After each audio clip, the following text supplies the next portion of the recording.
VCast, o podcast da Vanguarda Comunicação. Apresentação, Breno Maciel.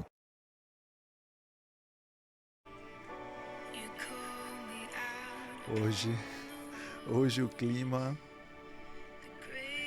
vai ser assim, nesse nível. Clima zen. Vai ser zen, vai ser, né? Calmar a gente chega nervoso aqui, do trabalho direto, estresse. Assim o pessoal vai dormir. Agora a gente vai aqui no 28º episódio do VCast falar de espiritualidade e negócios. Estou aqui com o grande Tomás Camba, que quer dizer amigo em Angola. Exato. Acabei de descobrir isso aqui quando eu postei, um amigo meu falou aqui. Seja bem-vindo, cara. Satisfação. Prazerzaço. É uma honra aqui estar recebendo você, que é um recém-parceiro comercial, mas que começou aí a nossa parceria na igreja, né? A igreja, né? Sim. E quando eu cheguei lá, você disse que já tinha... Bateu o olho, já tinha me conhecido, né? Exato. Conta aí essa coincidência. Exato. Aí. Né? Essas coincidências, assim. Mas prazerzaço estar aqui no VCast. Também sou fã do VCast. Maratonei vários episódios, né? Mas muito bom. É bom que ele tem a voz, né? Acostumado a falar no púlpito da igreja aí, no altar. Não só no púlpito da igreja, assim, professor desde muito cedo, falando por aqui, pelo Brasil e por alguns outros lugares também fora, né? Então a gente vai meio que acostumando nessa vida, né? Mas deixa eu falar como a gente se conheceu, né? Então você pediu para contar um pouco. Na verdade, quando eu cheguei em Manaus, eu não sou de Manaus, não sou do Brasil também, no decorrer da conversa vocês vão descobrir de onde eu sou, então fique aí, né? Esse sotaque já percebe que ele... Mas quando eu cheguei em Manaus, e aí minha esposa zapeando daqui do LinkedIn, aí ela viu uma vaga de redator, e a gente tava dando uma olhada na cidade para ver o que tinha de oportunidades, e não só de empresas que trabalhavam com inbound marketing, essas coisas, porque eu mexo bastante com a questão de conteúdo, né? Então com redação, como redator e tal, e aí tava tentando dar uma olhada no mercado aqui para ver como estava e quais eram as possíveis parcerias que talvez eu poderia startar. Aí minha esposa viu uma vaga da Vanguarda, falou, olha, tem uma empresa que está contratando redator. Aí eu fui dar uma olhada, bom, como um bom pesquisador, fui pesquisar a empresa e tal, aí encontrei um pouco sobre a Vanguarda, o Breno, então aí deu umas stalkeadas e tal, para ver realmente, né, qual era essa empresa. E beleza, acabou. E aí, só que 2 semanas depois, lá me veio o Breno na igreja onde eu congrego. Aí eu falei, cara, eu acho que conheço. Mas foi isso. Deus uniu as nossas vidas assim isso aí acontece sempre, né? Nada é por acaso, tudo tem que acontecer. E hoje a gente é parceiro, né, comercial. Sua empresa fornece conteúdo, serviço através da sua pessoa aí para a Vanguarda, para os nossos clientes. Uma parceria recente, tem o quê? Tem 2 semanas, 3 semanas que nós... Olha, eu acho que vai fazer um mês daqui a pouco, né? Tem umas 3 semanas. Tem umas 3 semanas já. Tá passando rápido, né? Daqui a pouco vai completar o primeiro mês dessa parceria. E o que trouxe o Tomás para o Brasil? Começando aí. Olha, essa é uma longa história que dá para encurtar, né? Mas, assim, eu vim pro Brasil, resumindo, para estudar. Tu tá com quantos anos? Tô com 31. Com 31. Eu 31, 11, 12 anos de Brasil, né? Mas eu vim para estudar, sempre gostei de conhecer outras realidades, então sempre tive um desejo, uma curiosidade de estudar fora de Angola. Então, fiz meu ensino médio lá, minha família toda tá por lá, mas assim, sempre tive um desejo, puxa, quero ir pra fora dessa realidade pra ver um pouco, pra entender e ver como é que as coisas funcionam em outros lugares. E aí eu comecei a aplicar para os Estados Unidos e também pro Brasil, bolsas e tal, bolsas de estudo. E aí eu consegui uma bolsa de estudo pro Brasil, uma universidade particular, gostou bastante da maneira como havia me apresentado, então desde uma boa copy, né?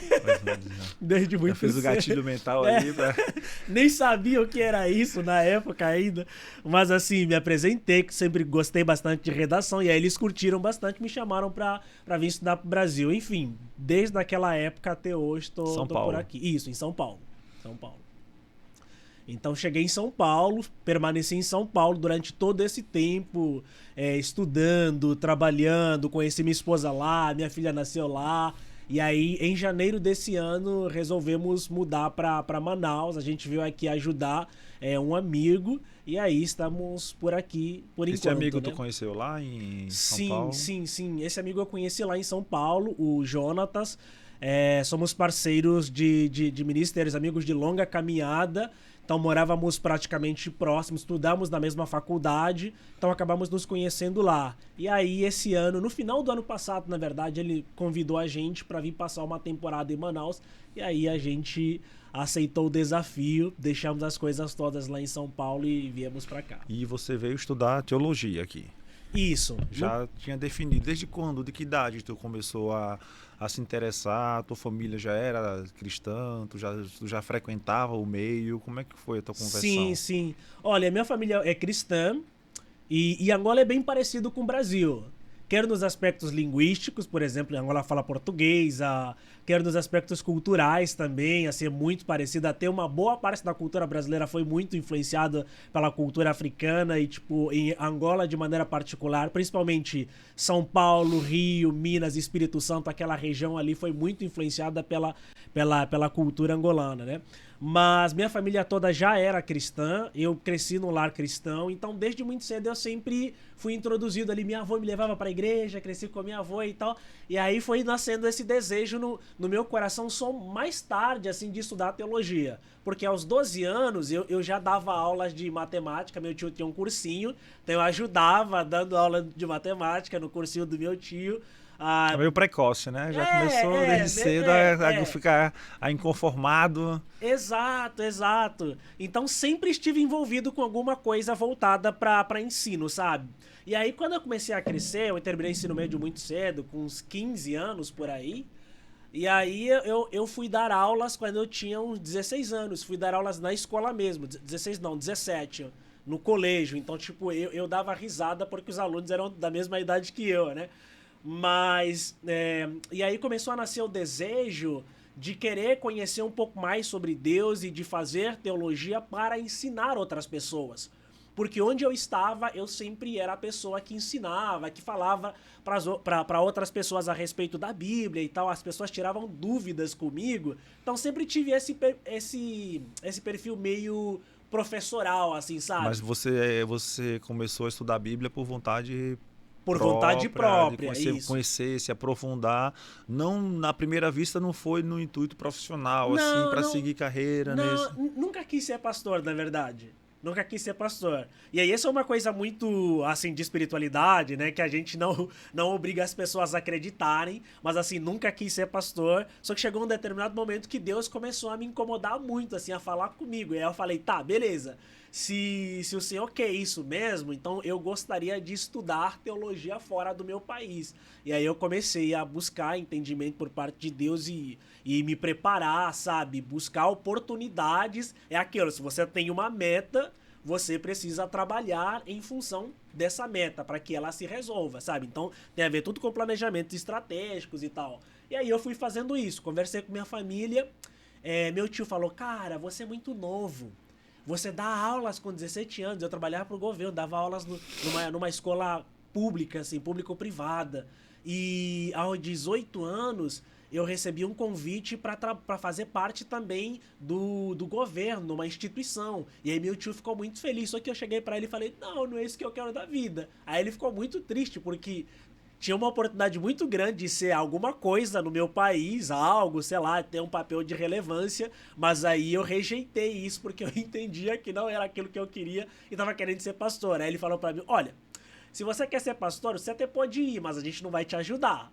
Aí ele falou, você precisa se virar por você mesmo. E aí eu, beleza, comecei a juntar grana, porque eu dava aulas e tal, tratei toda a minha documentação na esperança de que isso um dia aconteceria. E aí... Se preparou, né? Me preparei. Pediu a Deus, mas Deus te deu vontade, saúde e você se levantou e foi atrás do que você queria. Exato. Né? Aí você tem a ver com a questão do preparo, porque muitas pessoas, sei lá, pedem alguma coisa pra Deus, cara, Deus, eu quero tal. E as pessoas pensam que vai cair do céu sem que necessariamente a pessoa corra atrás, se planeja, faça planejamento estratégico, organize a vida. Quando eu percebi que era isso que Deus estava querendo, então eu comecei a trabalhar em função daquilo, para que aquilo acontecesse. Minha família não queria me ajudar, eu trabalhava, era um jovem que não tinha despesas, então tratei meu passaporte, fui reconhecer minha documentação no Ministério do meu país, na Embaixada do Brasil, então toda a papelada legal. E um dia fui abrir a minha caixa de e-mails e tinha um convite da universidade onde eu estudei em São Paulo. Tomás, nós gostamos de você, queremos dar uma bolsa de 50% para você. Aí eu falei, cara, era isso que eu precisava. Aí eu imprimi o e-mail, fui mostrar pro meu tio, falei, olha, eu consegui uma bolsa. Ele falou, olha, é mesmo, consegui uma bolsa, e agora? Cadê a documentação? Como é que você vai fazer? Eu entrei no meu quarto, tirei a minha pasta de documentos, tinha o passaporte, tinha a documentação toda, só faltava exatamente o bilhete de passagem e também faltava o visto porque eu precisava de uma declaração da faculdade e era aquilo que eu tinha. Aí meu tio ficou espantado. Falou, cara, como é que você conseguiu tudo isso? Querendo, né? Fazendo acontecer, né? Exato, exatamente. Mas foi desse jeito que eu vim parar por aqui, né? E hoje tu atuas como pastor, né, na igreja, escritor. Fala um pouco da tua empresa de editora, né, que você tem. Sim. Hoje eu sou pastor. Além disso, eu dei aulas por muito tempo aqui no Brasil também.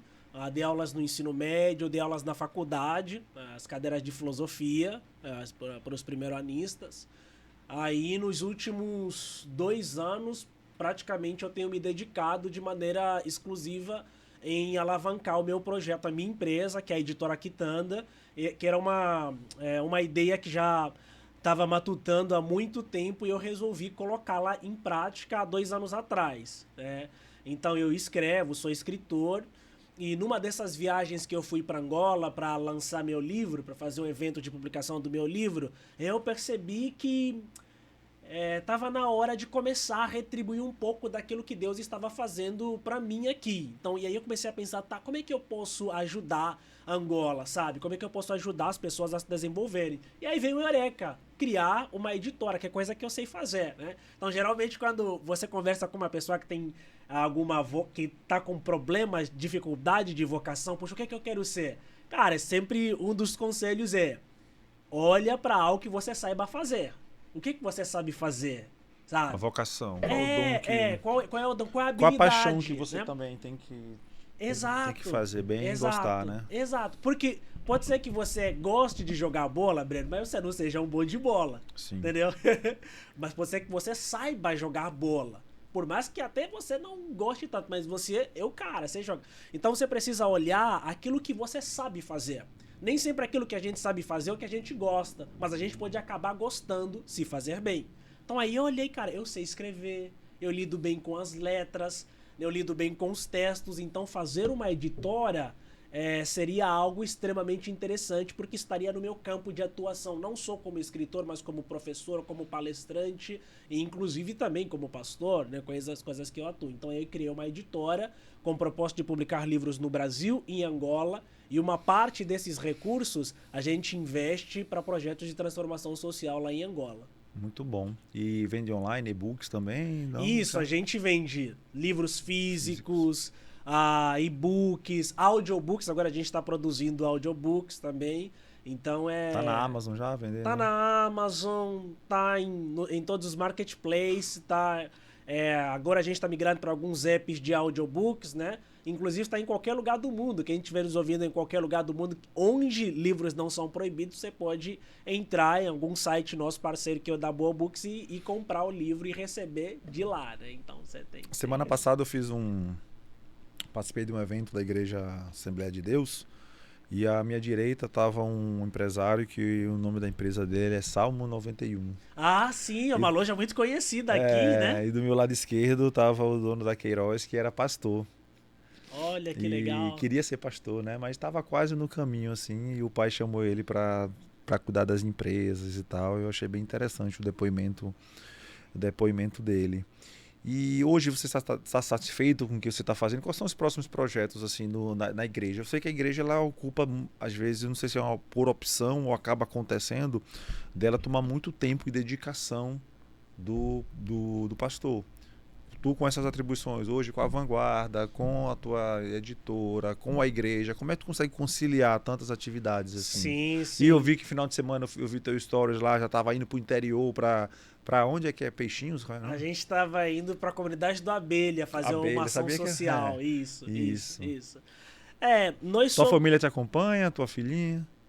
Em algumas ações eu prefiro que ela não vá. Né? Isso, por exemplo, ir para comunidades muito, muito longe e tal. Então a gente prefere que ela fique na cidade, a Tainá também fique. Então algumas aventuras eu vou sozinho, junto com outras pessoas, né? Mas assim, essa questão da conciliação do tempo é algo até interessante. Hoje, as igrejas elas são um pouco diferentes daquilo que eram antigamente, né? E nós, assim, batistas e tal, e outras igrejas presbiterianas e tal, temos um conceito que a gente trabalha bastante, chama conceito de BAM, Business as Mission, que é uma sigla em inglês dos Estados Unidos, norte-americana, né? Que é negócios e missão. Então, tem alguns pastores que são bivocacionados. O que é uma pessoa bivocacionada? Uma pessoa bivocacionada é uma pessoa que não depende de maneira exclusiva da igreja. Então, para as igrejas mais antigas, você tem aquela figura do pastor que vive 24 horas por dia pela igreja. Então, que não é mais o nosso caso. E nós somos uma igreja que frequenta bastante jovens. Você, inclusive, frequenta, né? Com sua esposa. Então, que também não tem esse dia a dia de que você precisa estar na igreja 24 horas por dia, porque alguém vai lá. Se alguém tiver com alguma dificuldade, com algum problema, a gente está ali dispostos, disponíveis para ajudar. Mas, e por outra, eu não sou o pastor principal da igreja, né? Então eu sou um dos pastores que veio auxiliar. Então isso acaba me dando mais flexibilidade para fazer outras coisas e para remanejar também a vida, né? E onde é que você se vê assim daqui a 10 anos aqui na... Cara, daqui a 10... Vai ficar em Manaus, já tem próximo objetivos aí para outra cidade, voltar para tua cidade. Deixou a família lá, muita gente?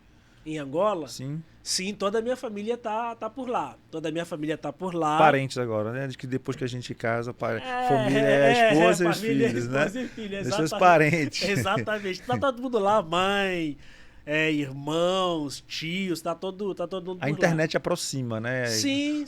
Deve estar nos grupos das famílias, troca tá foto. Lá no grupo dos WhatsApp. Por exemplo, minha filha nasceu em 2019.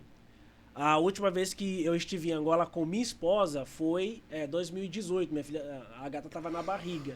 Mas aí, depois que ela nasceu, a gente estava se programando para voltar para minha mãe conhecer, toda a minha família. Mas aí veio a pandemia, né? Então, 2 anos de pandemia. Então, minha mãe não conhece a minha filha só exatamente por celular, videochamada. Então, a internet vai ajudando um pouco, bastante, né? Acalentando o coração um pouco, né? Isso, vai ajudando.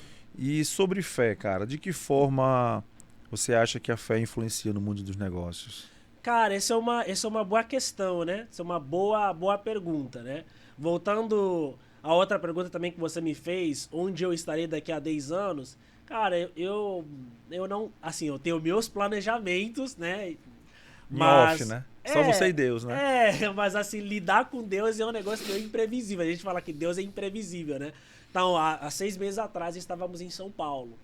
Mas aí, no começo desse ano, entendemos que Deus estava nos guiando para Manaus. Deixamos tudo em São Paulo e aí viemos para Manaus.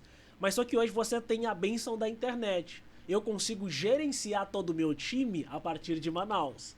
Então tá todo mundo lá em São Paulo. Tem gente no sul, tem gente no sul do país. tem gente em Angola, mas a maioria parte do time está em São Paulo. Então, mas eu consigo gerenciá-los por causa da tecnologia. Então, eu posso trabalhar hoje de qualquer lugar do mundo e aí continuar mantendo a dinâmica da empresa. É óbvio que não é a mesma coisa, né? Então, porque eu sou responsável, então tem algumas questões que tem que me fazer ir para São Paulo. Próxima semana estou indo para São Paulo, independente. Não sei quando você está ouvindo esse podcast. Nós estamos em julho agora, final de julho, né? Então, próxima semana estou indo para São Paulo. Tem algumas reuniões lá, enfim, né? Eu vou estar lá também semana que vem. Tu vai quando? Eu vou no dia 27, eu acho. Capaz de ir no voo com a Vivi. Tá vendo? A Vivi vai dia 27, eu vou dia 25. Então. Vai ter o fórum de e-commerce lá, em São Paulo. Isso. E eu vou acabar ficando por lá até o outro final de semana. Então, aquele final de semana eu estaria em São Paulo também. Ficaria, eu acho que uma semana e meia, por aí.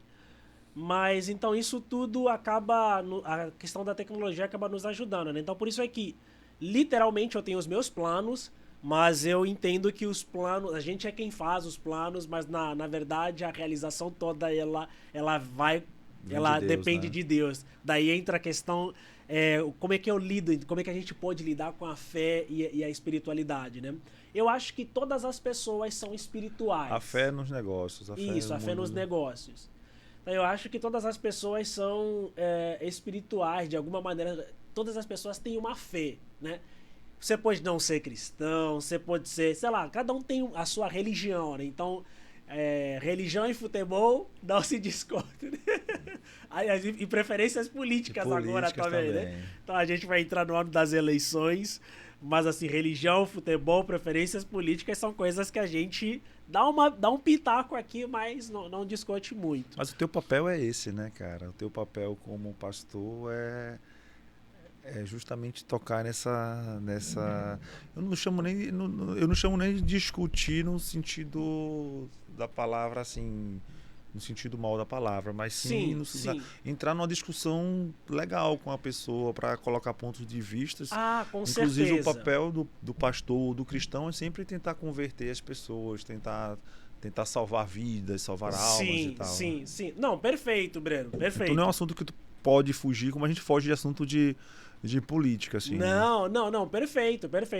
Quando eu falo que é uma coisa que não se discute, é exatamente no sentido de briga e tal. Sim. Mas é óbvio que nós, cristãos, sendo pastor ou não, nós devemos estar sempre prontos e preparados para fazer uma exposição a respeito da nossa fé, né? Para demonstrar a nossa fé. Por que eu sou cristão? Por que eu acredito que o cristianismo é o melhor caminho, diferente dos outros caminhos, né? Então, nós estamos sempre preparados para demonstrar isso, né?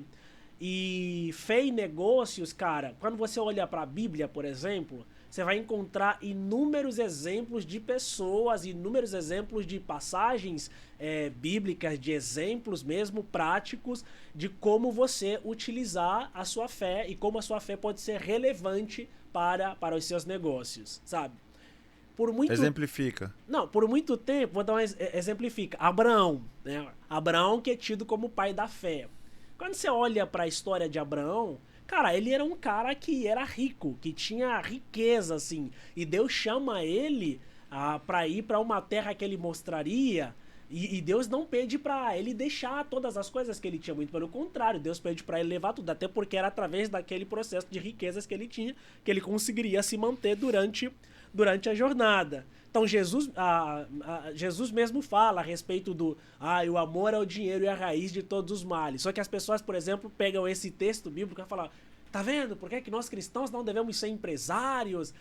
Devemos falar contra o capitalismo? Sim, devemos falar contra o capitalismo no sentido daquilo que é exploratório, mas não necessariamente no sentido, capitalismo é tudo ruim, ganhar dinheiro é ruim. Não, ganhar dinheiro não é ruim.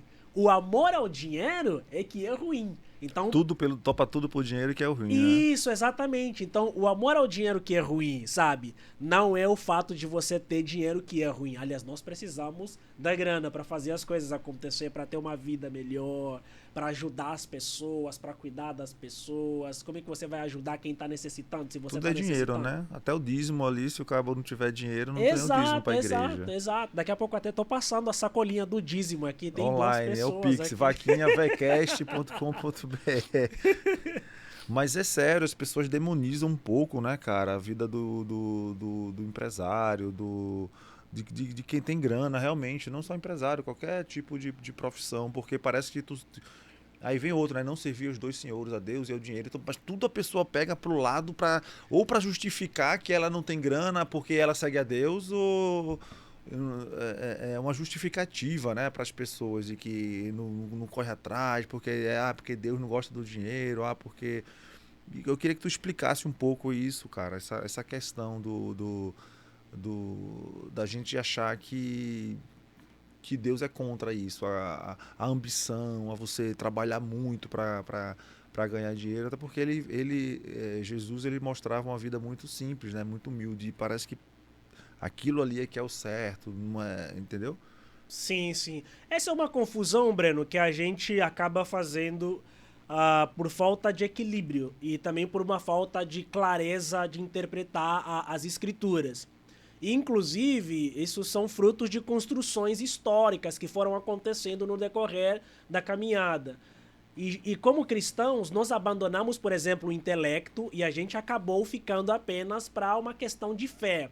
Então, tipo, eu não posso pensar. É muito difícil você encontrar um cristão pensante, né? Um cristão que você olha pra ele e fala, cara, nossa, que cara inteligente. Nossa, você é cristão? Aconteceu comigo na faculdade quando eu tava fazendo filosofia, né? No mestrado, aconteceu comigo quando eu fiz economia. E as pessoas olhavam assim, cara, nossa, não pode, como você é cristão? Por quê? Porque nós acabamos criando uma ideia equivocada a respeito do significado de ser cristão. Que é uma pessoa simplória, que é uma pessoa miserável, que não tem nada, que não tem ambição no sentido de ter desejo, de ter uma condição de vida melhor, Cara, Desapego material, né? isso, mas essa questão de desapego material também ela pode soar como uma autocomiseração. O que é uma autocomiseração? É a pessoa que se desfaz de tudo em nome da pobreza para que as outras pessoas simplesmente olhem para essa pessoa e sintam pena dele, né? Pena dessa pessoa. Mas o trabalho, né? A gente fala que trabalho dignifica o indivíduo, dignifica a pessoa. E a ideia de trabalhar, de cuidar, de você ter seu sustento, ela é bíblica, né? A Bíblia fala, quem não trabalha, não come. Ganharás o pão com o suor dos... Isso, do teu suor comerás o teu pão. E ainda antes disso, Breno, quando Deus cria o ser humano, ali no Gênesis capítulo 1 e Gênesis capítulo 2, e aí Deus fala para o ser humano ficar no jardim. Aí Deus faz o jardim. Só que ele fala, esse jardim é para você cuidar. Então Deus dá a responsabilidade do cuidado do jardim ao ser humano. O que isso significa? Trabalho. Então, o trabalho sempre esteve na base do crescimento da própria humanidade. Então, desde os primórdios, quando a humanidade foi criada por Deus, o trabalho já existia ali. Antes do pecado, o trabalho não era tão fadigoso assim, sabe? Não era, ai meu Deus, eu preciso trabalhar. Então, tipo, porque o suor passou a existir depois da questão do pecado. Mas assim, voltando, Deus não é contra você ir correr atrás do seu sustento, correr atrás, desculpa, de uma vida digna. Mesmo no ministério de Jesus, muitas pessoas que bancavam o ministério de Jesus eram pessoas que tinham condições financeiras, como Nicodemos, como José de Arimateia, pessoas ricas que haviam se convertido ao evangelho de Jesus e através das posses que eles tinham, do dinheiro que eles tinham, eles conseguiam bancar o ministério de Jesus. E Deus dá em dobro, né, cada pessoa quando ela... Exatamente. Deus ele acaba olhando para isso e ele vai te abençoar. É claro que a intenção não é você dar para ser abençoado. A intenção é você dar porque você entendeu que tudo que você tem, ele vem de Deus, exatamente. Sim. E Deus ele vai trazendo a alegria no seu coração gratidão, na medida... né? Isso, gratidão. E compartilhar um pouco do que Deus... Exato. Isso é muito legal, cara. Mas assim, eu tenho inúmeros cases assim de conversas com Deus em momentos difíceis, tudo. E várias vezes eu me perguntava como é que a pessoa passa por atribulações assim sem ter uma fé em alguma coisa, entendeu? De não achar que é só isso aqui, é só o corpo, é só a carne, que tudo acontece por acaso e que tudo vai melhorar por acaso, ou que às vezes vem algo ruim, Mas eu acho que o crente, o cara que conhece a palavra, ele entende que aquilo ali faz parte de um processo, sofrerás atribulações. Então, existem várias passagens que a gente, na hora do sufoco, a gente reflete assim e sabe que isso é passageiro, tem fé em Deus e o que diferencia muito essa visão é a prática disso, né? Porque quando tu tá bem e falar de Deus, falar bonito é muito fácil. Mas quando tu tá naquele momento mesmo de estar por baixo e ter a fé, aí é complicado, né? Mesma história de que Deus estava sobre as águas e chamou Tiago, Pedro... Chamou o Pedro, né? Chamou Na verdade, Pedro que foi lá de penetra. Assim, e aí, homem de pouca fé foi lá e afundou. Então, assim, na hora do desespero, ele foi afundando. Então, assim, aquilo ali é uma visão que a gente, às vezes, quando está no momento afundando ali, não literalmente, mas com alguma dificuldade na tua empresa, dificuldade na tua família, uma doença, aí sim que você começa a separar a fé de quem não tem fé. Não, perfeito. Esse exemplo que você deu é um exemplo perfeito, assim. O ato de você passar por uma dificuldade, por uma provação, ele só é possível a partir do momento que você se agarra em alguma coisa. Né? Se tiver algum psicólogo ouvindo a gente, inclusive, provavelmente vai concordar que a fé, a espiritualidade, elas são extremamente importantes para que haja saúde emocional do próprio ser humano, sabe? E Breno, quando você começa a entender um pouco da Bíblia, você vai lendo da Bíblia, você começa a perceber, cara, muitos desses conceitos que a gente fala sobre ser antifrágil, growth, você... tudo ali, não. Cara, tá tudo ali. Tá tudo ali. Como tudo é atual, né? Exato. Tudo que tá ali parece que foi escrito agora, assim, para o momento que a gente está vivendo, né? Exato. E eu sempre faço essa comparação, assim, do mundo empresarial, de gestão, tudo, com os 10 mandamentos, assim. Várias coisas, honrar pai e mãe. Tu vê que as pessoas que não honram pai e mãe, bicho, tu vê que eu não conheço ninguém de sucesso, no sentido amplo da palavra, que desrespeita o pai, desrespeita a mãe, não fala com o pai, não fala com a mãe. Eu vou te falar, eu desconheço. Então tu vê que o princípio bíblico, ele realmente consegue fazer separar as pessoas, o joio do trigo, assim, sabe? Para você ter sucesso, para você passar por atribulações, para você ter fé, continuar na caminhada, propostas às vezes tentadoras, mas que a gente sabe que adianta a gente ganhar a terra e perder o céu? Exato. O que adianta tu andar de Ferrari ali com dinheiro sujo? Andar de Ferrari ilícito, tu vai estar enganando a quem? Nem a você. Eu duvido que o cara que está ali com aquele dinheiro, que ele sabe que é um dinheiro sujo, que é um dinheiro tá ali, ele se sente pleno no orgulho. Tô aqui sentando no carrão aqui com o meu suor, com o meu esforço, porque eu estudei, porque eu fiz isso, porque eu passei no concurso, porque eu inventei um negócio, porque a minha empresa criou um diferencial e hoje eu tô uma maior share no mercado e me deu condições de eu comprar.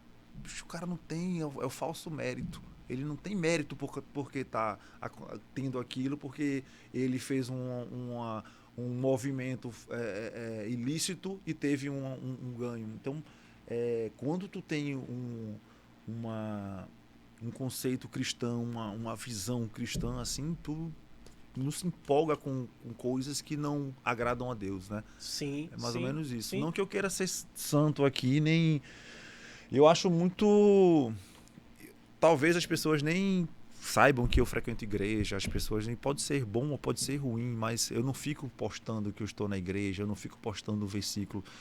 Eu me acho pecador e todo mundo é, né? Sim, todos então nós somos. A gente muitas vezes deixa de falar com medo de ser apedrejado, quem é tu, bicho, falando de Deus? Quem é tu citando o versículo? Quem é tu? As pessoas gostam muito de bater e muitas vezes a gente fica ali, ter a nossa fé, nossos momentos e fica calado ali, sem querer expor, justamente para não ser julgado e não ser... E ainda mais hoje na internet, né, cara, que todo mundo gosta de meter o pau, gosta de de ser juiz ali na internet, é complicado. Então eu não misturo muito política e religião nas minhas redes sociais, assim. Eu falo mais de negócio. Como é que tu enxerga isso? Essa questão, assim, de mundo dos negócios e Cristo, tu acha que atrapalha? Como eu te falo, o cara botou o nome da empresa dele, Salmo 91. Para ele é um... Sim, sim. Mas será que ele não tá nem preocupado com isso, porque o cara vende tem gente muito. indo lá. Mas o cara que tem seita lá demoníaca, será que o cara vai entrar na empresa chamada Salmo 91? Como é que tu enxerga esses dois mundos, assim? Eu acho que é uma questão de equilíbrio e de percepção, sabe? A gente precisa ter muito discernimento. Eu acredito que existem pessoas que foram chamadas especificamente para trabalhar no ambiente de negócios e levarem Deus ali no ambiente de negócio de uma maneira mais sábia, de uma maneira mais, como eu diria...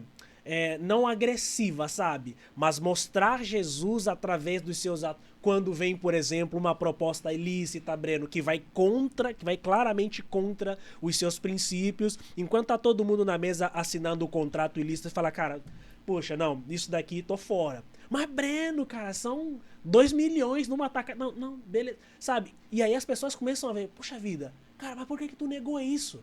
Não vai te fazer mal. E aí você começa a mostrar, não, cara, tipo, isso vai contra os meus princípios, contra a minha fé. Então existe um histórico muito grande de pessoas no mercado de trabalho que são cristãs e que salvaram suas empresas graças à maneira como elas entendem a ação de Deus nas suas vidas e que elas não ficam esfregando na cara das pessoas que elas são cristãs, mas elas estão demonstrando isso com atitude, com a maneira como elas tratam as pessoas, porque também não adianta você se considerar cristão, colocar versículos na sua rede social, se no final das contas você trata mal seus funcionários, você está dando mau testemunho. É melhor mesmo você não colocar o versículo, entendeu? Uhum. Então não adianta você colocar versículo e no final você bate na sua esposa. Você tá fazendo violência doméstica. Então, tipo, não faça isso. Então eu acredito nisso, que tem pessoas que foram chamadas por Deus para agir de maneira pública, para demonstrar publicamente a respeito do cristianismo, que somos nós, pastores e tal, né? E tem outra camada de liderança que é para mostrar Jesus através das atitudes, através das palavras de sabedoria, através do posicionamento. Então eu acredito que existe esses dois lados. A gente vê alguns atores, algumas pessoas na mídia, né, que depois eles começam a falar de Deus. E uma coisa que chamou a atenção também que você falou no início foi sobre não abrir dizendo que você era pastor, porque a primeira impressão é a que fica. Então me explica um pouco a tua percepção, assim, tu sofres... Eu tive até um exemplo, um dia desse eu estava com duas pessoas que hoje viraram clientes, né? E a gente tava na brincadeira e tal, falando besteira aqui, vai ser bastada, falando besteira, aí o cara... Ei, Breno, segue ele na rede social. Aí eu, no meio daquela palhaçada toda, eu falei, qual é a tua rede social? Ele falou, Pastor Osias. Meu irmão, eu falei, porque tu não me falou no começo que tu era pastor? Eu não tinha brincado, não tinha falado nada disso. Aí ele, não, pô, beleza, pô, tranquilo, de boa e tal. Agora tu vai ter que fazer umas 10 Ave Maria. Eu falei, meu irmão, 10 puxa o texto aí pra gente. Falei, pô, pegadinha, Pastor Osias, Pastor Osiel, tá mandando até um abraço pra ele aí. Mas me explica aí, cara, que eu nem abri falando que tu era... Se bem que eu abri, né? Tem a musiquinha sim. Nosso tema é espiritualidade. Porque nós vemos num mundo, Breno, muito polarizado, que a igreja, ela, de certa forma, tem perdido a relevância por causa de alguns pastores que aparecem por aí, né? E aí muito charlatão, explora as pessoas e tal. Então as pessoas acabam associando a imagem de todo mundo com isso. Por exemplo, quando eu estudei economia, uma das vezes quando eu entrei na sala, aí no intervalo, então eu estava conversando com alguns colegas, aí cada um estava se apresentando. Aí eu falei, eu sou pastor. Aí todo mundo olhou assim para mim, cara, pastor, o que é que você está fazendo aqui? Eu falei, não, eu vim aqui aprender um pouco mais de economia, para ter mais técnicas de como explorar os dízimos. Daí todo mundo, né? Eu tava zoando, claro, né? Aí todo mundo olhou assim. Então você vê que tem um certo preconceito com relação a isso. Porque na cabeça das pessoas, pastor é uma pessoa inculta, pastor é uma pessoa retrógrada, pastor é uma pessoa preconceituosa, pastor é uma pessoa que não sabe lidar com as pessoas assim que são diferentes. Então, se eu ver, por exemplo, uma pessoa que é homoafetiva, eu já vou tratar mal ela. Na cabeça das pessoas é isso. Tu tava lascado lá na vanguarda, parceiro. Então, entendeu? Saí lá na camada de pau. Entendeu? Se eu ver uma pessoa que frequenta uma outra religião, pronto, eu já vou sair e falar, vai pro inferno e tal. Mas isso é mais da Batista, né, irmão? A gente vê aí em outras denominações que o cara tá na rede social, inclusive, depois eu te mando, o cara dizendo, pastor, não use bermuda, não sei o que, tá, então você vê que lá a gente é bem tranquilo, né? Exatamente. Então não é todo pastor, não. Tem um pastor que na minha casa não entra ninguém, não sei o que e tal. Tem um caboclo que já tá com 1 milhão de seguidores aí só nessa linha, né? Não, mas é exatamente isso. A saia cristã, a saia tem que ser abaixo do joelho. Mas é exatamente isso. Então, por isso é que eu prefiro que a primeira impressão não seja essa, para desconstruir a ideia que a pessoa tem de pastor. Acaba fugindo da igreja, né? Porque eu acho que a igreja é o lugar igual um hospital. O cara tá bom, ele não vai pro hospital, pô. O cara que procura o hospital... Ou vai pro hospital pra ser médico, né? Pra ajudar a tratar. Ou pra paquerar as enfermeiras. Mas a ideia é a pessoa tá doente, ela procura o hospital. Sim. Se a gente não conseguir na igreja, as pessoas, os pecadores, ladrão, seja lá qual for o pecado do cara, se ele não se sentir bem indo pra igreja, que é ali onde ele vai receber a palavra vai tocar e ele vai ser curado, convertido, vai mudar realmente de vida, nascer de novo. Se não for na igreja... Exato. Só que nem todas as pessoas compreendem desse jeito, tá vendo?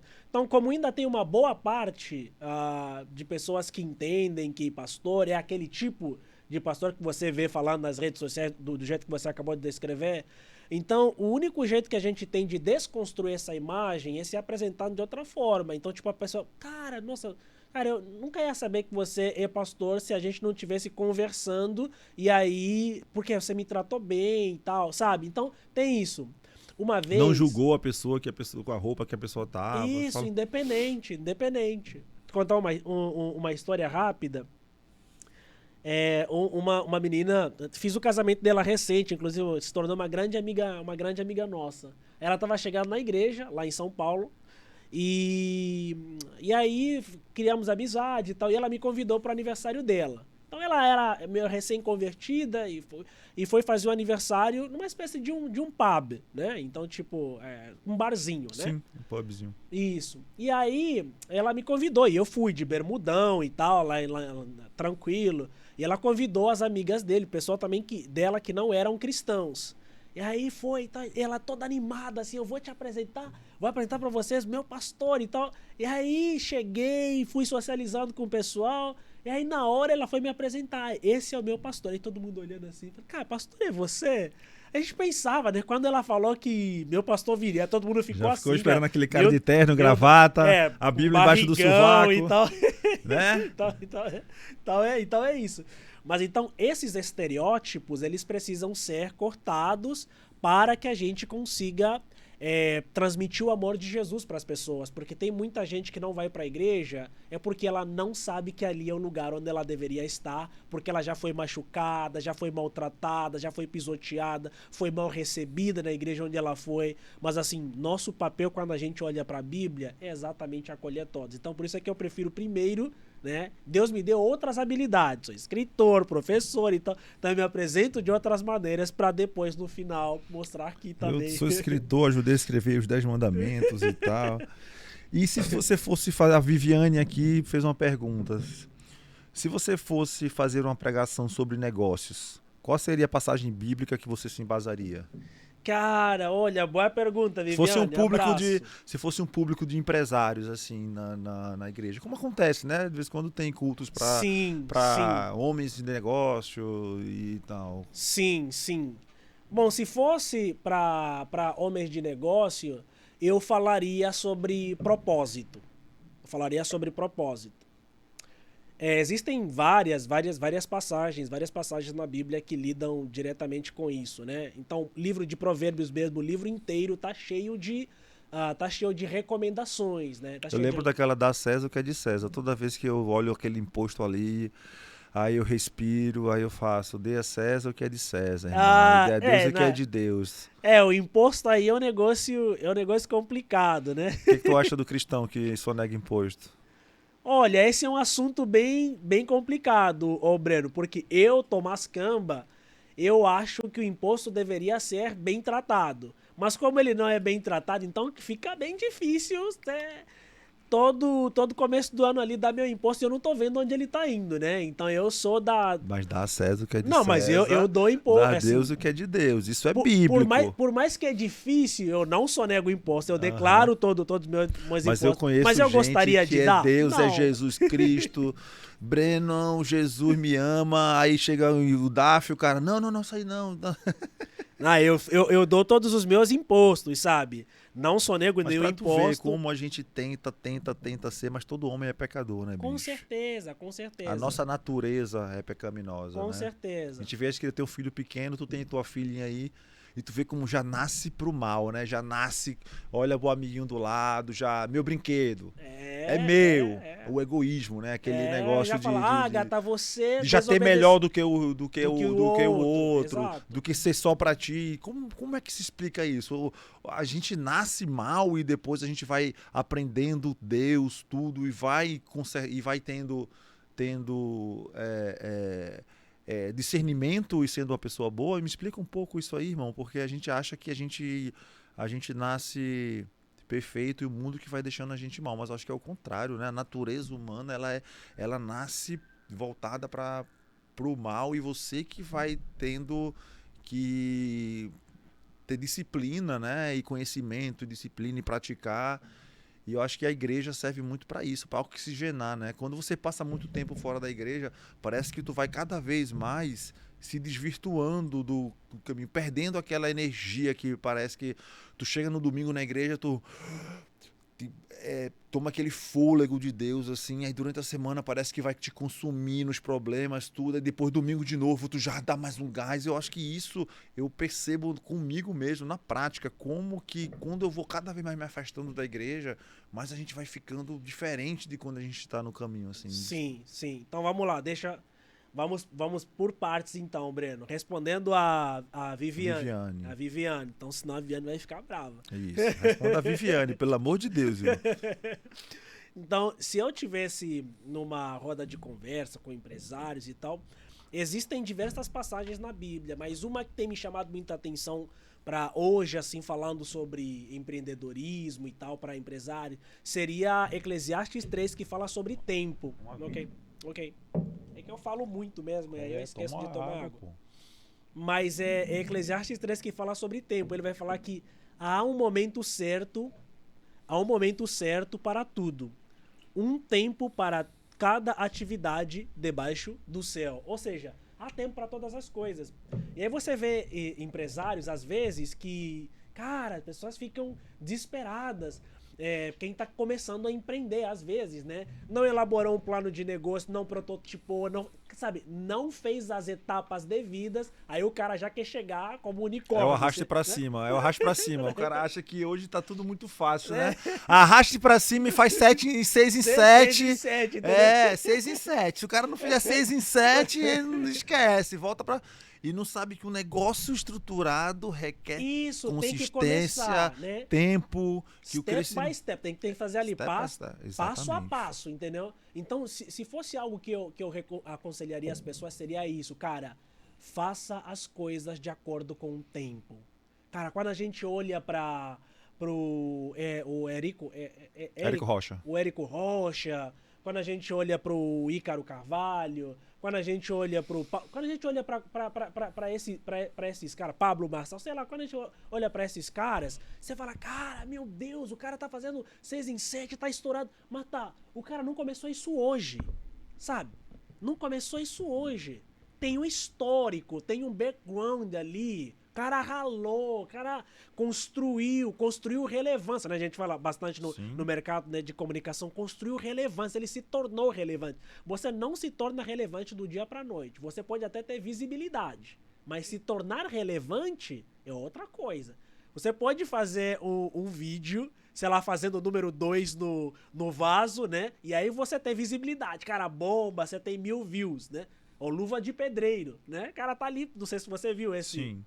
O cara tá ali. Mas assim, relevância é diferente de visibilidade, entendeu? Ninguém vai pagar... Autoridade é com tempo, Isso. Autoridade é com prova de valor. Exato, exato. Por exemplo, uma pessoa não vai pagar, não vai ser capaz de pagar, sei lá, 20k pra ir ouvir o Luva de Pedreiro. Não estou discriminando, né? Só espero que me entendam bem. Mas uma pessoa é capaz de pagar 20k pra eu ouvir, sei lá, um Pablo Marçal, Thiago né? Brunet. Pra eu ouvir um Thiago Brunet, tá vendo? Por quê? Por causa da relevância. É completamente diferente. Então, visibilidade e relevância são coisas diferentes. Então, eu olharia pras pessoas e falaria, cara, construa as coisas com tempo. Sabe? Há tempo para tudo. Talvez esse seja o tempo de construir. Faça um plano, traça metas. E muitas vezes o tempo do teu vizinho não é o teu tempo. Exato. E as pessoas muitas vezes gostam de medir a régua dos outros, a dele pela régua dos outros, né? E hoje a internet está muito aguçada nesse sentido. Todo mundo se acha pobre, todo mundo se acha feio. E a galera tá ali. Às vezes aluga um carrão para tirar uma foto, aluga um carrão para fazer um stories, a realidade do cara não é nem aquela. Às vezes a mulher se enche de filtro ali, Photoshop, e aí faz para aquele Instagram magrinha e as mulheres que ficam olhando aquilo ficam se matando de dieta, de academia e tal. Então é uma vida muito de ilusão aquilo ali. Exato. A internet ela deixou as pessoas achando que tudo é muito rápido. Ah, o cara estourou na internet. Meu irmão, o cara tá vindo há 10, 15 anos com a história dele. A internet ganhou visibilidade. Mas se ele não tivesse background mesmo, quando você falou repertório, com essa visibilidade toda, mesmo assim ele não seria nada. Quantos já apareceram e sumiram porque foi só um meteoro, meme? Né? Foi só um meme. Caneta azul. Cadê caneta azul hoje? Exato. É diferente de um Roberto Carlos, é diferente de um Guilherme Arantes, é diferente de um Geraldo Azevedo, que os caras vêm há anos, 40, 50 anos, assim, construindo e aparecendo e vivendo e tal. É totalmente diferente. Não, perfeito. Então seria isso, porque a gente tá numa época, vivendo um contexto de áudio na velocidade 2, né? Então, áudio na velocidade 2. E a gente transporta essa realidade. Você vê como é que a tecnologia influencia muito a nossa vida, né? Uma das minhas pesquisas na academia de mestrado é exatamente sobre a influência, o impacto da tecnologia na cultura, né? Então, como isso influencia, sabe? E aí você vê claramente que nós estamos vivendo a vida na velocidade 2, cara. O outro tem, cara, conseguiu do nada, comprou 20 mil seguidores, e aí você tá com 1000, você fala, cara, meu Deus e tal, sabe? Fica indisposto, fica ansioso, tem burnout por causa do outro. Então, minha palavra pra você que tá empreendendo ou pra alguém, se eu tivesse numa roda de conversa, seria isso. Construa. No momento certo, você chegará. Os nossos filhos, cara, agora como tá falando, velocidade 2, né? A minha filha pega a internet assim, aí já fica, eu vejo que ela quer mudar no YouTube e aí às vezes trava, aí ela já fica impaciente e tal. Tu já vê que a próxima geração já vai ser pior do que a nossa. A gente tá nessa geração da transição, né? Do offline pro online, e essa galera já nasceu nativo digital, já brincando ali de mundo bita na internet, escolhendo o brinquedo, clica ali, já acha que é fácil. E uma coisa que eu vi num post recente, o cara dizendo que ele pega dinheiro mesmo, o filho pede uma coisa, ele dá o dinheiro pro filho comprar as coisas, porque eu acho que as pessoas estão perdendo a sensação do volume do dinheiro. A gente, quando pegava R$1 da nossa avó, R$2 para comprar um din-din e tal, a gente viu o valor do dinheiro ali. Sim. Hoje, meu parceiro, é o cartãozinho de crédito. Papai, passa o cartão, papai acha que aquilo ali é uma mágica que acontece. Que passou aquilo ali e pronto, blim, é a varinha de condão. Passou o cartão, comprou. Não vê que é o bolo de dinheiro, um bolo de suor ali, é o nosso tempo que a gente está gastando ali para comprar um produto. O Thiago Nigro fala muito bem nisso, numa palestra que eu vi dele, sobre a questão do tempo. Porra, se tu ganha um salário mínimo e tu trabalha 30 dias, tu tá ganhando aí R$30, 30 e poucos reais por dia. Por dia, sim. Meu irmão, se tu vai comprar uma caneca de R$30, tu tá pegando o teu um dia todo de trabalho que tu ficou ouvindo aquele cliente chato, que tu ouvindo o teu chefe enchendo o seu saco, que tu pegou 2 ônibus lotados para tu gastar tudinho. Então tu começa a perceber e enxergar as coisas com outro prisma, entendeu? Do teu tempo, quanto teu tempo tá dedicado para aquele negócio. Então eu acho que a geração agora tá perdendo um pouco essa valorização do dinheiro, do suor, de tudo, né? Sim, sim. Não, isso faz sentido. Eu acredito que o exemplo da moeda, o papel mesmo, o papel moeda, né, que a gente fala na economia, papel moeda, o dinheiro em espécie, para uma criança e tal, é bom, mas ainda assim eu não acredito que resolva todo o problema. Porque o dinheiro, Breno, nada mais é o valor que a gente dá a ele. Então, tipo, pode ser o papel ou o digital, que na verdade é o que tá caminhando para isso, pro valor, pro dinheiro digital. Então imagine essa criança daqui a uns 10 anos que sempre foi acostumada a receber dinheiro no papel. Não vai ter mais dinheiro no papel, por exemplo. A gente tá ali em bitcoins, etéreos e tal, enfim, né, transações digitais. Você chega com seu celular... Tchiquim. Facilitou o dízimo da igreja agora, o Pix. Eu era o cara que eu quase não dava porque eu não tinha... O cara passava com a sacolinha ali e eu... Tá vendo? Agora o irmão apontou o QR Code ali, agora melhorou. Não tem pra onde correr, Fala irmão. Pra mim que melhorou, que deu uma empinadinha lá. Agora não tem pra onde correr. É. Mas eu acho que muito mais do que isso, do que dar o papel, o dinheiro, é a gente educar os nossos filhos a respeito do valor do dinheiro, do valor do trabalho, né? Eu tava conversando com minha esposa sobre isso esses dias. Minha filha, se ela quiser um dia, ela, sei lá, pode ficar com a minha empresa, né? Mas como é que eu tô construindo isso para ela, né? Que tipo de educação eu vou dar para ela saber valorizar exatamente isso e não ficar que nem, sei lá, simplesmente meu pai trabalhou, né? Aí eu venho e faço o que eu quiser fazer com a empresa do meu pai. Então, a maneira como a gente educa os nossos filhos, nossas filhas, do caso você tem filha também, é extremamente importante.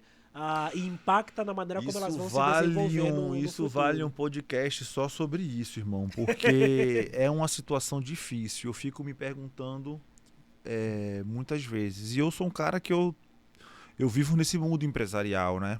Eu vivo muito nesse mundo empresarial e eu percebo muito a diferença da primeira geração, de quem foi que fez, construiu, para a segunda geração, salvo raríssimas exceções, que é aí que a gente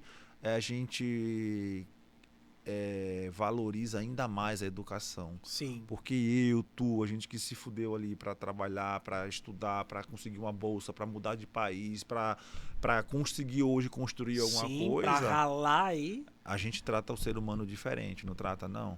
A gente Com entende certeza. mais o valor da coisa. A gente sabe, a gente não gasta nosso dinheiro com qualquer coisa, a gente não trata o ser humano com qualquer coisa, porque um dia desse a gente era aquele cara que estava ali no subemprego, ali que as pessoas maltratavam e o mínimo que a gente queria era respeito, era que as pessoas tratassem a gente com educação, que nos valorizasse, olhasse nos nossos olhos e tal. Então, assim, isso muda o caráter da pessoa. O cara acha que nunca recebeu um não na vida, que acha que tudo tem que ser daquele jeito, que não sabe se lidar com a rejeição, não sabe receber um não, tudo tem que ser daquele jeitinho que o papai me deu. Então, assim, que a gente tenha esse discernimento para poder dar valor às coisas. Sim, então, muitas vezes a gente trabalha, e o cara diz assim, porra, Breno, tu tá trabalhando muito. Não, bicho, porque eu não quero que meu filho sofra o que eu sofri.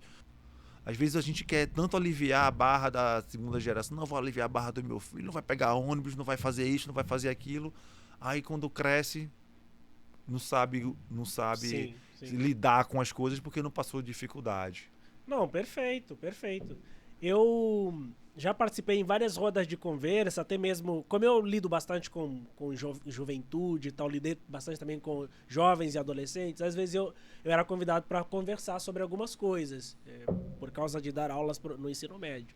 E aí, geralmente o pessoal falava, puxa, essa geração e tal, o pessoal é despreocupado, sem compromisso, muito medrosa, não pegar um ônibus e tal. E aí eu deixava os pais reclamando, falando, só fica no videogame e tal. Aí, beleza, quando chegava a minha vez de falar, quem deu tudo isso pra eles? Quem não permitiu que a criança brincasse na rua. Quando ela come um pouco de terra, você já fica desesperado, já leva pro médico, né? Não, meu filho só fica no videogame. Quem deu pra... Entendeu? Então, tipo, no fundo, quem facilita tudo isso somos nós. Só que é óbvio, nós não estamos fazendo isso de maneira consciente. Só que quando a gente se percebe, cara, a gente já destruiu. Então, eu acredito que pra nós, pra eu, pra você, pra outras pessoas que estão nos ouvindo aí que têm filhos... Então nós precisamos muito, assim, despertar para ontem a ideia de começar a criar filhos fortes no sentido de mostrar para eles a realidade do mundo. De entender, cara, essa TV que você tem em 4K, nem todo mundo tem. É claro que você não precisa se sentir culpado porque o outro não tem. Mas saiba que tem pessoas que não têm. Valorizar. Entendeu? Exato. E aí você aprende a valorizar. Se tá andando num carro com ar-condicionado, tem gente andando de busão. É claro, não é para você se sentir culpado, nem menosprezando as pessoas que estão andando de busão, mas é para que você valorize, saiba que você tem uma condição privilegiada. Como é que a gente chegou aqui? Ralando. Exatamente. Trabalhando, entendeu? Então eu acho que é nossa responsabilidade educar, levar nossos filhos, conversar com eles exatamente nesse processo. E aí, como é que isso vai acontecer, Breno? Também quando a gente saber dosar o trabalho e o tempo para educarmos os nossos filhos. E você falou bem, daria mais um podcast aqui só pra gente falar a respeito de trabalho, filhos, família, né? Principalmente para nós que somos empreendedores, empresários, lidando nesse mercado que é tão insano que às vezes você se pega trabalhando o dia inteiro, meio que 24 horas por dia, né? Então, mas daria só uma conversa boa pra isso. É, cara, às vezes minha filha, papai, brinca comigo, bicho, e não tá pedindo nada demais, aí tu... Exato. Putz, cara, eu me policio muito de largar tudo, sentar ali no chão e ficar brincando e tal. Pra ela é uma valorização muito grande o nosso tempo, né? Sim. Esse envolvimento com a gente. Cara, queria te agradecer aí por esse bate-papo. Acho que foi legal. Gostou, Japa? Vai visitar aí a igreja aí, Refúgio, aqui pertinho, para ouvir um pouco mais, ter a bênção aí e a honra de ouvir um pouco mais desse rapaz falando aí. Eu sempre peço, ele tem um revezamento na igreja lá, eu já falei para ele, bicho, tenta ver se você faz mais a pregação do dia. E é isso, é um tema muito, muito relevante. Acho que sem Deus no coração, na nossa vida, a gente é muito difícil a gente superar várias coisas. Sim, sim. E só queria te agradecer aí, irmão. Quem quiser seguir o Tomás, o Tomás Camba. Tomás sem H e com esse no final, Camba com C. E é isso. E eu agradeço também aqui pela oportunidade, pelo convite aqui de trocar essa ideia. Eu maratonei outros podcasts, eu gostei bastante. Sou daqueles ouvintes assíduos de podcast, né? Hoje a gente gosta de ouvir bastante. Pandemia, eu acho que aflorou bastante isso na gente. Então, espero que quem estiver ouvindo aí, sei lá, saia daqui com algum insight, alguma coisa nesse sentido, e mostrar que realmente a boa visão a respeito dos negócios, ela só vai acontecer a partir do momento que a gente valorizar Deus nos nossos negócios. E quando Deus estiver nos nossos negócios serão justos, serão prósperos, serão honestos, sabe? E se nós tivermos negócios justos, prósperos e honestos, eles terão capacidade de impactar a vida de todos os nossos colaboradores. Então eu acho que isso é importante. Então é sempre bom colocar Deus na jogada. 10 mil CNPJs morrerão à tua esquerda, 1 milhão de CNPJs morrerão à tua direita, mas não serás atingido. Eu agradeço muito a Deus depois dessa pandemia, que quando fechou tudo, a gente olhou para o lado, olhei para meu pai assim e falei, e agora? E a gente está aqui hoje, graças a Deus, com saúde, nossas famílias, nossos funcionários, nossa empresa saudável, porque muita gente morreu mais CNPJ, não sei se foi mais Exato. CNPJ, mas assim como morreu muito CNPJ, muito CPF, morreu muito CNPJ também. Sim. E a vida é uma dádiva e a gente está aqui agora, não sabe amanhã o que vai acontecer e eu espero outro podcast aí pra gente estar conversando mais sobre esse assunto. Eu sou o cara que eu zero todos os podcasts do Thiago Brunet. Thiago Todo Brunet dia ele top posta e eu demais. escuto. É uma forma de eu me aproximar de Deus, de ouvir a palavra. Eu acho que ele é um cara muito sábio. É um cara bem tranquilão, Sim, assim, que sim. fala o dia a dia mesmo. Não é um cara que daquele ditador, assim, é um cara bem, que fala bem leve sobre Deus, sobre o nosso dia a dia, sobre o que gente da gente, o que é que a gente passa no dia a dia e nos ajuda a cada dia superar, matar um leão por dia, Exato, é isso. desviar dos burros. O problema não é matar o leão por dia não, o problema é desviar dos burros, mano. Né? Obrigado, Tomás. Valeu, cara. Valeu, Breno. Tamo Obrigado. junto. Ficamos Valeu aqui com mesmo. mais um VCast, episódio 28º, irmão. Espiritualidade e negócios. Deus na frente. Como é que é? eu quero terminar com Brasil acima. Como é? Deus acima de tudo. Brasil acima. Porra, me ajuda aí, irmão. Pô. Brasil acima de tudo, Deus acima de todos. Ixi, eu não sei muito desse slogan. Eu sei, aí. meu irmão. Vamos lá. Brasil acima de tudo, Deus acima de todos. Olha. Fechamos assim hoje o nosso VCast. E quem quiser gostar, goste. Quem não quiser, dane-se. Falou, irmão. Falou, gente. VCast, o podcast da Vanguarda Comunicação. Apresentação: Breno Maciel.